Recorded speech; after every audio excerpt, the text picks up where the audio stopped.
Исәнмесез, эфирда яңалыклар чыгарылышы, студияда Лилия Гатина, алгатаба койбер темалар турында.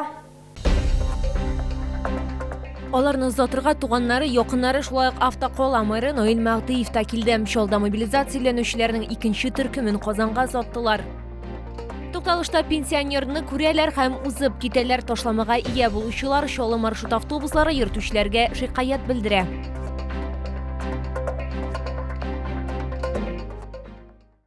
Шолда мобилизацияләнүчеләрнең икенче төркемен Казанга заттылар. Шора энергетик мәдәният йорты янында уздан хәрби хезмәткә чакырылучыларны затырга туганнары, якыннары, шулай ук шәһәр мэры Наил Мәгъдиев та килде. Мобилизацияләнүчеләрнең күбесенең кәефләре күтәренке иде. Аларның сүзләренчә, барысы да яхшы булачак һәм алар һичшиксез Чаллыга кайтырга тиеш. Чөнки аларны бирдә туганнары, дуслары һәм хезмәттәшләре көтә. Родители, мамы, жены, дети, не беспокойтесь за нас. Мы вернемся обязательно. Переживания нету, вообще никакого. В армии служил нормально, все хорошо. Не переживайте, мы все вернемся. Все живые, здоровые. Через полгодика уже все, сядем чай пить, друзья. Берегите себя и не плачьте, не переживайте, мы вас любим. Давайте на связи. Шоллар актив позицияны алды. Хәрби комиссариаттан повестка көтеп тормыйча чакырусыз килүчеләр дә аз түгел. После 21 числа у нас очень большое количество ребят, которые приходят самостоятельно. Мы, конечно, ведем отбор обязательно, чтобы соответствовала военно-учетная специальность, но учитываем обязательно желание всех ребят, которые вот по порыву души идут сами.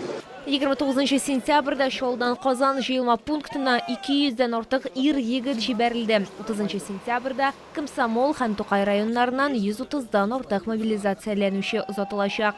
Лилия Гатина, Эльмира Гайнетдинова, Сергей Вильданов, яңалыклар. Йоршоллы хакимияты мобилизацияләнүчеләрнең гаиләләре турында да кайгырта. Аларның туганнары билгеле бер өстенлекләргә ия булачак. Хәрби хезмәткә чакырылучылар шулай ук игътибарсыз калдырылмады. Аларга 20 мең сум һәм кирәк яраклар белән рюкзаклар тапшырылды. Барысы турында безнең төшерү төркеме сөйләп бирер. 1 октябрьдан мобилизацияләнгән кешеләрнең мәктәпкә укучы балаларына бушлай ашау каралды. Ә бакчага йөрүче балалар шулай ук бушлай мәктәпкәчә белем бирү учрежденияларына йөриячәкләр. Ә менә мобилизацияләнүчеләр үзләре китәр алдыннан ниләр әйтте? Аларның сүзләренә караганда, хәзер иң мөһиме якыннарының ярдәме һәм аларны һичшиксез көтүләре. Алар исән-сау һәм сәламәт кайтачаклар. Город и так предоставил необходимую помощь для моей семьи. Бесплатное питание ребенку в детский сад. А в целом у нас все есть, как бы, и ни в чем не нуждаемся. Но если бы они позаботились еще об ипотеках, как-нибудь поддержали бы нас, военнослужащих, там, не знаю, сделали хотя бы элементарно каникулы, было бы вообще замечательно. Башкарма комитет җитәкчесе Фәрит Сәләхов хәбәр иткәнчә, шәһәр читтә калмаячак һәм хәрби хезмәткәрләргә, аларның гаиләләренә ярдәм күрсәтәчәк. Әйтик, һәр мобилизацияләнгән кешегә 20 мең сум бирелә. Әлеге акчалар мэр Наил Мәгъдиев кушуы буенча бүлеп бирелгән. Моннан тыш илне саклаучыларга иң кирәкле әйберләрне дә тапшырдылар. Всем мобилизованным челнинцам выдадут предметы первой необходимости. Для этого мы сшили специальные рюкзаки. Сегодня мобилизованные получили следующее: термобелье, полотенца, носки, предметы первой необходимости, сухпайок, медикаменты. Хәрби хезмәткә алынучыларның балалары түгәрәкләргә һәм секцияларга бушлай йөри алачак. Барлык ярдәм чараларын алу өчен ата-аналарның берсенә яки юридик вәкилгә гариза бирергә кирәк булачак. Айзилә Шаймөхәммәтова, Эльмира Гайнетдинова, Сергей Вильданов, яңалыклар. Тукталышта пенсионерларны күрәләр һәм узып китәләр. Ташламага ия булучылар Чаллы маршрут автобуслары йөртүчеләре турында шулай дип сөйлиләр. Һәм шундый шикаят белән алар Чаллы ТВ телеканалы редакциясенә мөрәҗәгать итте. Хезмәттәшем Риза Шаймарданова җәмәгать транспорты пассажирлары һәм машина йөртүчеләренең фикерләрен тыңлады. Алар нәрсә ди? Безнең материалда карагыз. Подходят пенсионеры, расплачиваются карточкой. Конечно, они недовольны. И как бы фыркают, можно так сказать, и огрызаются. Ташламага ия Чаллылар газель йөртүчеләрне гаепли. Пассажирларның сүзләренчә, алар пенсионерларны тукталышта күргәч узып китәләр. На конечной остановке, не на конечной, на Кузнице, проходит 42-й автобус. Как увидите, что женщины, бабушки стоят, проезжает мимо. Еще сейчас моду взял также поступать 35-й маршрут. Вот Вот перед этим я, наверное, целый час стояла.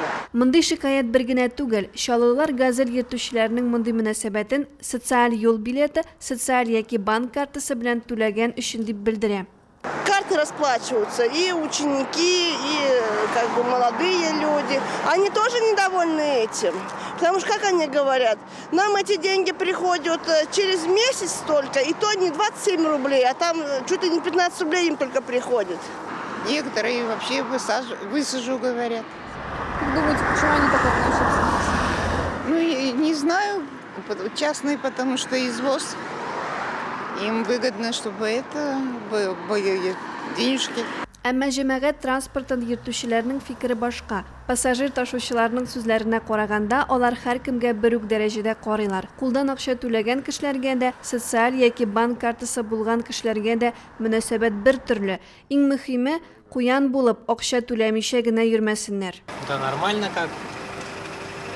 Проездные все равно должны быть. Нет, никак не выгоняют. А почему вы как думаете, некоторые водители агрессируют по отношению к таким пассажирам? Не знаю, я думаю, среди нас таких нет. Девятка вообще нормальный маршрут всегда был. Благосклонно, нормально. А как считаете, почему некоторые водители агрессируют в их сторону? Не могу сказать. Может, просто из-за того, что компенсации маленькие. Әгәр автобус яннан узып китсә, моның өчен аларны җитди җәза көтә. Транспорт һәм элемтә бүлеге башлыгы Максим Парамонов сүзләренчә, пассажир ташучылар социаль картаны кабул итмәсә, административ җәза каралган. Моннан тыш, ул төзелгән килешү кысаларында җаваплылык тотачак. Машина йөртүчеләр тарафыннан пассажирлар йөртү һәм багаж ташу кагыйдәләре бузылган очракта транспорт һәм элемтә бүлегенә 3057-95 телефоны буенча мөрәҗәгать итәргә кирәк. Поступление таких вот обращений, фактов грубого отношения, в том числе и связанных с оплатой проезда, проводится служебное расследование, запрашивается объяснение, берем записи с камер видеорегистратора. Каршылыклы вазгыять барлыкка килгәндә, видеоязма булган очракта барысында хәл итү җиңелрәк. Акча автобус йөртүчеләргә түгел, ә ул эшли торган транспорт предприятиесенә компенсацияләнә. Резида Шаймарданова, Сергей Вильданов, Яңалыклар. Татар драма театры труппасы иҗатлары турында гына түгел, шагыйрьләрнең язмышлары турында да сөйләүче шигъри документаль спектакльләр сериясын әзерли. Беренче чиратта Хәсән Туфан Хәлбуки куелышында, толырак калдагы материалда. Хәлбуки спектаклендә Хәсән Туфанның язмышы һәм иҗади уңышлары, шулай ук шагыйрь белән булган документлаштырылган вакыйгалар күрсәтелә. Аның фаҗигали язмышы, хатынының Хәсәнгә булган мәхәббәте һәм аның иренә тугрылыгы Таһир, Зөһрә, Ләйлә, Мәҗнүн кебек халык эпослары белән чагыштырыла ди актерлар. Хәзерге дөньяда бит инде без бик җиңеллеккә өйрәнеп беттек. Хатын-кызлар беренскә бул дисә, менә авыр, менә ни, менә тигләй, менә булай. Бу хатын кызның ныклыгын күрсәтә. Безнең татар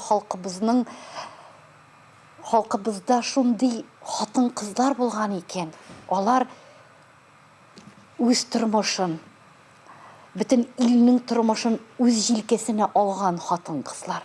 Шигъри документаль спектакльләр сериясын булдыру идеясе бер утырыш вакытында туа. Ул вакытта Чаллы һәм Казан язучылары педагоглар белән берлектә Татар драма театры мәйданында иҗат турында гына түгел, ә бик татар шагыйрьләренең язмышлары турында хикәяләр тудырга теләк белдерделәр.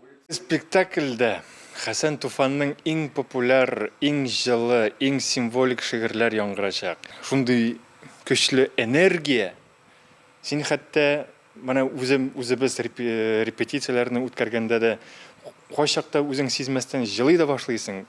Шул урында елмая да башлыйсың. Хәлбуки тамаша серияләрендә аннары Хади Такташ һәм Фатих Кәримнең тормышы һәм иҗаты турында спектакльләр булачак. Аларны Чаллы халкына Татар драма театры сәхнәсендә күрсәтәчәкләр. Лилия Гатина, Сергей Вильданов, Яңалыклар.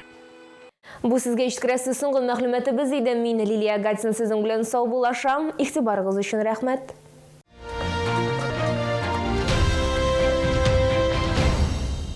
Бывают моменты, которые нельзя упускать. Откройте вклад до 1 октября в Акбарсбанке и выиграйте повышенную ставку 20% годовых. Подробнее на akbars.ru.